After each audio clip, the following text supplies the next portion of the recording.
knows me every time I leave, that's why he always visit. Wear my heart out on my sleeve and I ain't ever hid it. Playing daddy from afar and yeah, I'm still committed. And it ain't mommy's son now. How you doing, man? You're right. So, can you just tell me your name, please? My name's LeonGrant. And how long have you lived in Moss Side? Well, I was born in Moss Side 41 years ago. 41 years ago. So, did you spend your entire childhood in Moss Side? Yeah. Whereabouts? On the estate, from Quinney Crescent to Claremont Road to Broadfield Road. Any of you that know them streets? So, so you lived in a few houses in Moss Side? Yeah. Yeah. So what was the childhood like growing up? What was it like when you were really young? What was Moss Side like as a community? As a community growing up, I remember it being very close-knit and very old school from now, which is you do normal things like make peg guns and go-karts and tree houses and old-fashioned things that the kids don't do these days.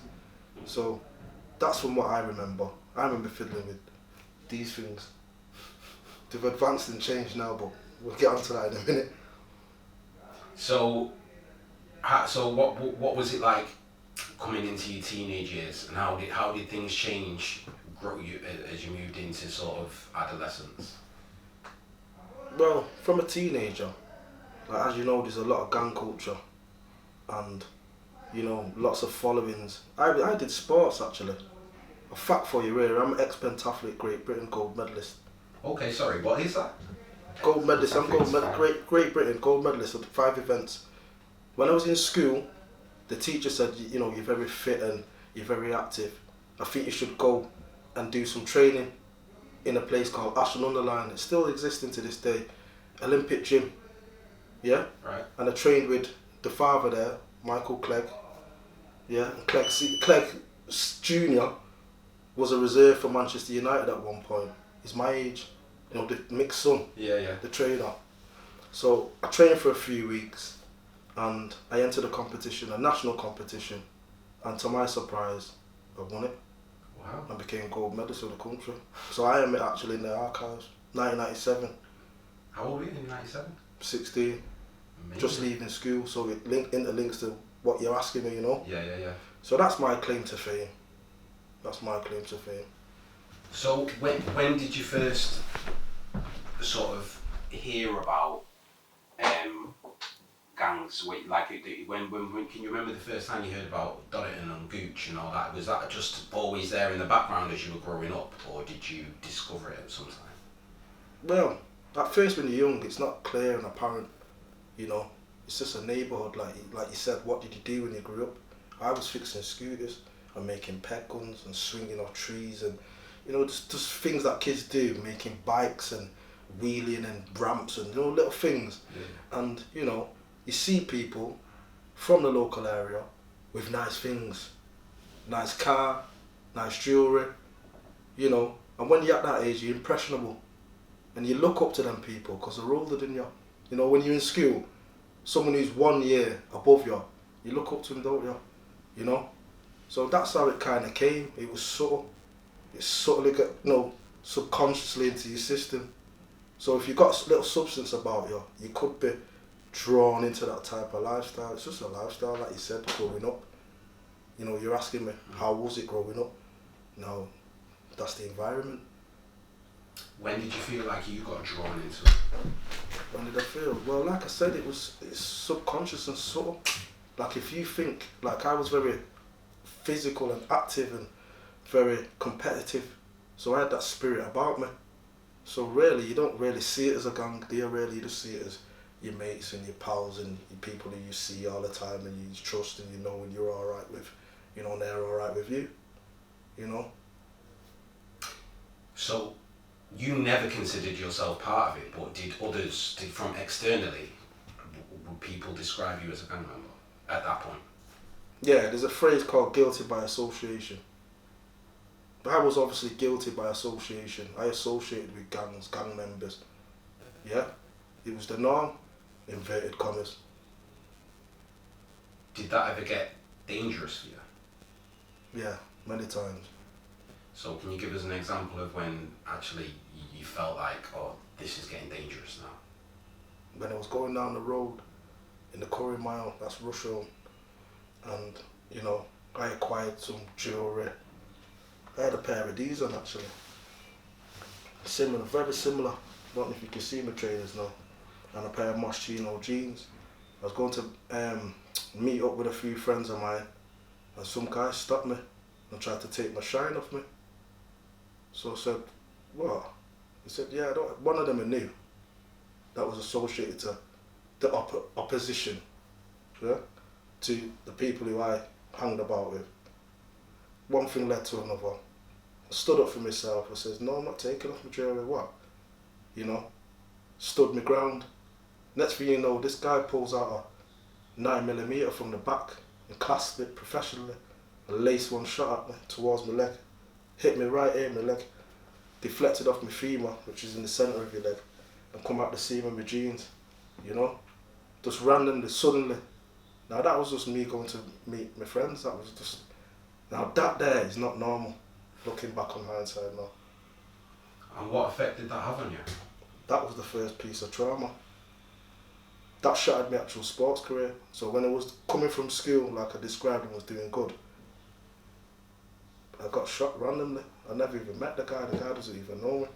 I won't mind if I knew the person, you know. It's just little things like that that could happen, that did happen. So after that, what did that do? Did it make you want to seek revenge and become deeper into the lifestyle, or did it make you go, actually, do you know what, I don't want to be involved with this no more? Me individually, it made me think, like I said, I got a competitive streak from being a athlete or young juniors. It made me think sticks and stones. Now I was always taught stand up for yourself, and that's exactly what I decided to do. Fight back by any means, lash back. I'm not gonna stand there and let someone bully me or take my stuff off me or attempt to take my stuff off me, and I'm not gonna do nothing. I'm gonna do something, you know what I mean? When you look back now, it's what you do, yeah? But at the time, it's sticks and stones. Someone pulls a gun out on me, I'm looking to pull a gun back out on them. Straight. So did that escalate? Did that problem keep going after you'd been shot? It semi-did, yeah. Various times, cars shot up. People tried to assassinate me. Outside my mother's house, outside my own home in Hume. Yeah, and that's when I realised stuff was getting real. Yeah. And what was the effect on your family then? I mean, if you, obviously your family must have been aware of it if it's happening at your family home. What was there? How did they feel? Well, going out to my mum and dad, you know, I'm close with them. Yeah, they raised me, good upbringing. Now, my mum was obviously scared and worried. She moved out. She moved out from Moss Side down to Fallowfield. That was like jumping from the frying pan into the fire. My mum never realised that was a rival opposition territory, so to speak, again. So I had to live between enemy lines. I lived there, yeah, for at least 10 years, 12 years. I lived there. And did that cause you more problems? Yes and no. Because I got familiar with them. They got to know me. They got to see me. I wasn't part of them. They knew who I hanged about with. So that was my way of saying, look, I'm not really on this gang stuff, guys, but I'm not gonna deny or reject my friends who I considered at the time my friends, you know. I'm loyal, I'm down, you know. So you said then that, you feel you had a good upbringing, your mum and dad was there for you. Do you think Moss Side itself had an influence on your journey? Do you think part of the reason you had the journey you had was because of the stigma that Moss Side has? Like I said, individually speaking, I've come from school, steering me to sports and achieving something, national recognition. So, yeah and no, yeah, it did, because it veered me from positive and achieving great heights to being shot in the leg randomly by a random person loosely connected to the, you know, considered rival opposition. So yeah, I'd say it did. It changed me, didn't it? The people in that place changed me. And it, you know, I don't know if it was my fate or if it was written for me to, at a young age, like you asked me how old I was 16. Now looking back, I'm 41 now. 16 gold medals of the country, that's a big thing. That's obviously made my mum proud. My mum brought me up properly, with morals and respect, which you don't really find and see out here in society. It's lost, you know. So do you think actually, if you hadn't have been shot that day, do you think your life would have been completely different? Do you think you had it in you to actually achieve great things in the athletic community? Yeah, most definitely, because I'm still welcome to Ashton-under-Lyne. Big up Michael Clegg from Ashton-under-Lyne gym. Yeah, I'm still welcome there to this day.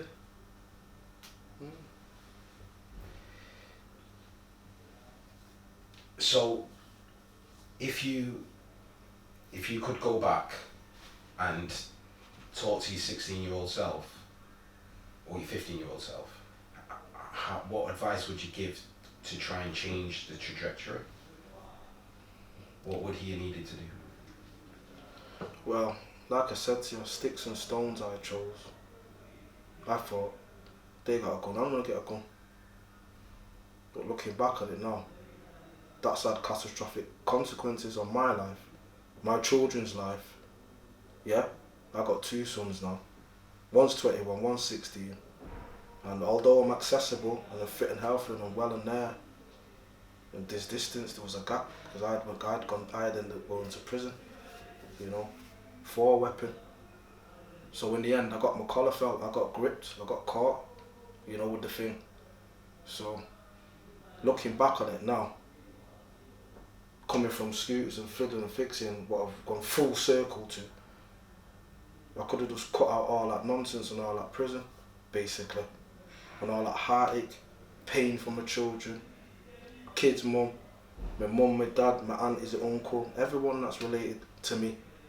You know, they're still there to this day. I'm quite fortunate. You know, some people haven't got that support network. I've still got that. I've always had that and still got that now. So it's a bittersweet symphony, innit? Yeah. You know? In terms of your family, did you feel guilty that you kind of got involved in the way you did?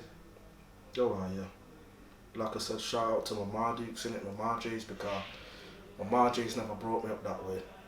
And by making her proud, by becoming something like ex-pentathlete Great Britain, that's 5 events, by the way. That's running, jumping, shot putting, 2 weightlifting events, snatch and clean and jerk. I excelled in them fields, 5 different events. I got explosion, power, you know, and I'm young, innit?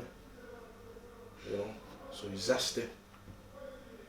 I mean, yeah, that's an amazing achievement. Like, yeah. So, you know, this documentary is going to go out to young people who are from our side, who are maybe experiencing some of the things that you did in a different way, because it's not the same anymore. What advice would you give them if they could learn from your journey? What would you be saying to them? Now, what I'm saying to you guys is, listen to what I'm saying to you. The interviews asked me a series of questions. I've answered them respectfully, accordingly. And you're not stupid. Don't take a rocket scientist to work out. Was it worth it, basically, is the message. Yeah? I look he's all dead in the eyes and I tell you, I look straight in the camera and tell you, was it worth it? Now, you've got to be a really strong character. Mentally, physically.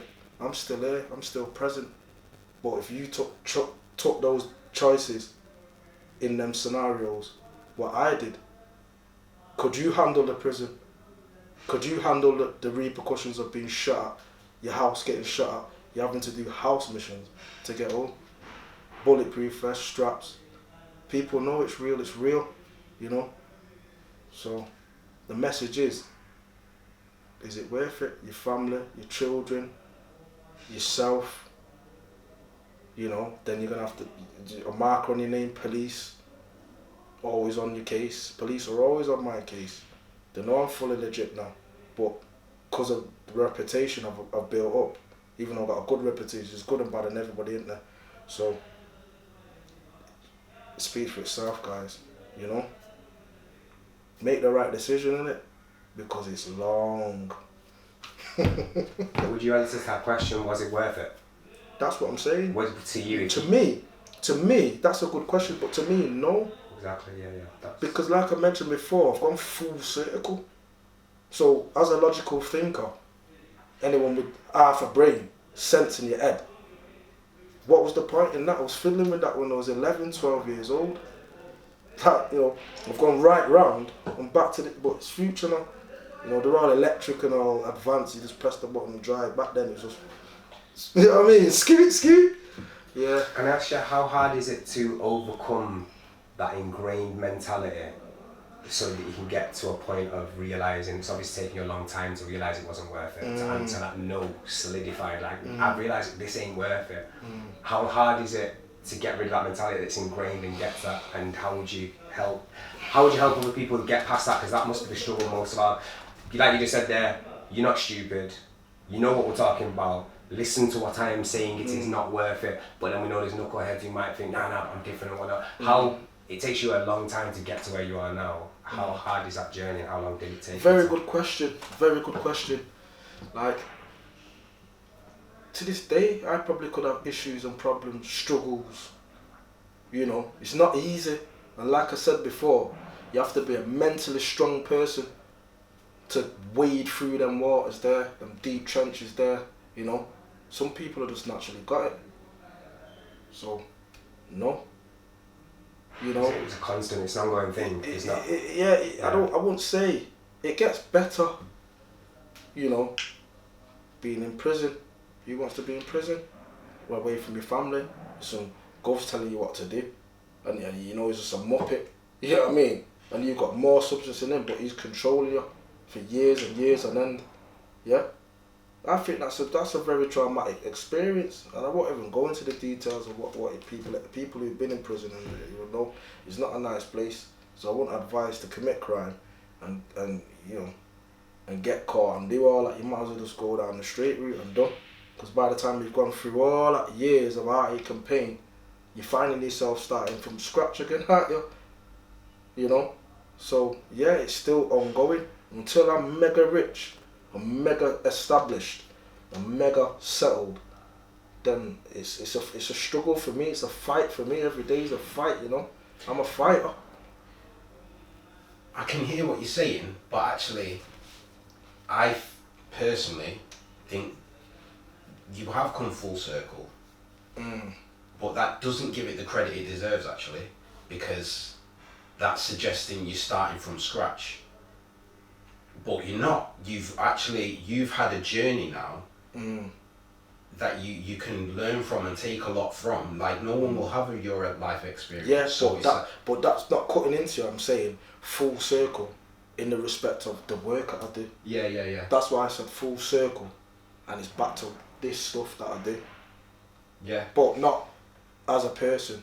Yeah. I've gone. I agree. That's what I was going to say to you. I totally agree. Yeah, I've gone through a lot. I'm still going through things. Yeah. You know, shout out to my children as well. They've missed a father. Yeah. All them years I was away from them, I've become a stranger now. I was there at birth, you know, spiritually and connected. But as time's gone by, there's distance, so I just like my kids to know that daddy loves them, and I didn't think long term like that, you know, there'd be that massive gap. I just kind of thought, yeah, I could do my thing, retaliate, sticks and stones, go in jail, brush it off, come out, and what? Nah, it don't work like that, mate. So all them knuckleheads that Mama said before, that you think, oh yeah, I can do that. Like I said to you, innit? You have to be strong, innit? If you're weak, or you built like that, then you're going to get your back snapped, innit? You're going to get snapped because you can't beat the system, innit? You can try. I give them a good one for the money, you know. So what does the future hold then? What are your plans for from now? the future holds, like I said, stability, time, stability. I currently work on, this is my company, my brand now, LG Scooter Repairs, you know, I get lots of calls, yeah, it's an invention. I've sat down and thought laterally, outside the box, and thought, what could I do to put back, you know, what could I do to put back? I visit homes, people welcome to visit my home, I'm an open book, you know, I fix things, you know, I fix scooters basically, you know, provide a service, a public service, so I'm here for the public now. Why is it LG Scooters? That's my name, LeonGrant. LeonGrant Scooters. Popular pets. How important is it for you to, at this time and after this journey, to be able to do something that does give back to the community? How important is it for you to your mental development growth, to that journey we're talking about, rather than just making money? How important is it? Like I said, yeah, luckily, fortunate for me, I was good with fiddling with things like dismantling things. I was interested in engineering. I'm a qualified railway engineer. I'm a personal trainer. I've had that about me. So it's very important going from what I've gone through, not realising, merging into gangs, being guilty by association, being labelled as a gang member. To me, it's never meant no odds, neither here or there, because I know, like I said, it's down to the individual, what I'm about. I'm me, you know. I've changed, I've grown up, I've matured, but I'm still me. I'm me, you know. So it is important to put back, because like I said, where I'm coming from, my mother and my father was disgusted and appalled from what I did, but I just felt at the time, the environment, I had to retaliate. I had to do what I had to do to survive this. I can't be having people roll me and not do nothing. You know what I mean? That's not in my nature. Some people get rolled and don't do nothing. But for me, that's how it was. So now seeing I've made that mistake and seeing the effect it's had on my children especially, and that's why I'm putting this out and letting them know, you know, there's loads of guys that's similar to me and they probably can relate to me right now. And all I can say is just try your best to stay with your family, try your best to show them how important it is. Try your best in it, you know. It was hard, it was difficult, and it's deep. This is just touching on it, because it gets deeper than that, you know. I can elaborate, but to answer your question, yes, it's very important to me, and it's part of my sense of normality to put back into this community or any community. You know, I get calls from London, jobs coming from London, Leeds, Liverpool. If I have to get, look, police have seen me with a massive rucksack on that scooter, going through Piccadilly train station, Victoria train station, on the trams and that, for a good period of 3.5 years, physically putting back into the earth to say, look, I'm personally sorry to the earth, sorry to them people, sorry for what's happened, sorry to that person that I injured, I'm sorry for all that. But at that time, being young, sticks and stones, I thought, they're doing me something, I'm looking to do them back. So, but it's what you do back. You know? How are you trying to do back? It's what you do back. So yeah, it is important to me, yeah. It's very important. Can I ask why? Because in some respects, like, you came from a good background, your parents sound amazing, and like, you know, they had high hopes for you. They're still there to this day, they're still there. My mum and dad's very supportive. And never turned their back on me. Great achievements. Now, I'm fortunate for that. I appreciate that. So, you still have what I'm asking is, you still have a love for Moss Side. Like, Moss Side must have had some redeeming features, and I'm just wondering what they were. What was it that you still connect to the community now? Heart is where the home is. I was born here. I'm from here. Like I said, I've got a competitive spirit. You know, why am I gonna get run from where I'm from? You know, I might move to sort of, you know, makes it, you know, easier for me to get my head down and whatnot, because of the lifestyle. You know, it's trauma. It's a way of life. Like I said, house missions. Who does that? You have to carry your thing to get home. You know? And I say that because it's real. You know, straight. You know what I mean? So, boy. So, Leon, you know where this is going. You know, is there anything you think we should have asked that we didn't? Anything you think, actually, I want to make sure I say this to make sure the right message goes out to the young people who are watching? Is there anything you think I would have liked that? Well, you've asked some really subjective questions and good questions, and it has allowed me to get off my chest or express, because all these years, a good 15, 20, 25 years, it's been a good journey for 25 years at least, but a good 15 of them years in our prison and whatnot. But yeah, we've covered most topics, I'd say. You know, thinking about it, there's nothing, the main things that I wanted to discuss was my children, letting them know that life's about moving forwards, innit? The gap that I've created for myself, I'm not realising, it was just that I didn't realise, did I? And I'm glad and fortunate to be still alive and not lifed off, because there's people, you know, that I've lost. Rest in peace, all my G's that are dead. Rest in peace, I carry them every day. It's not a day that goes by that I don't think about them people there and my family members and that. You know, yeah, it's part of me now. But no, yeah, I've covered main things, and I've said my piece, and I've put it bluntly. It's your call, and I've said it in a way where, you know, people have got free minds and free wills. Like my man said, knuckleheads, that means stubborn people, innit? People that are just stubborn. They think, yeah, I'm bad, and I want to ride out my jail, and I don't give a Are you allowed to swear and whatnot? Yeah. I don't give, you get me? It's up to them, because I know, luckily for me, I have a good support network, and I'm a strong-minded person, strong mentally and physically. So for me, I fought through that and got through that. Like you said, innit, I've developed, I've changed, innit, I've matured. Some people might not think that, but you know, I am what I am, innit. And you're on a great path now, man. Like, yeah, it's I think it's really important for you to know. I was thinking this yesterday after the other interview as well, but these stories from us, we know these are in you, and when we're doing these conversations, that's why we can ask these questions, and it's beautiful to hear, and it's beautiful to see somebody who we know has been to that level to know and understand and recognise within themselves and try and make that journey. I think the biggest, hardest question is,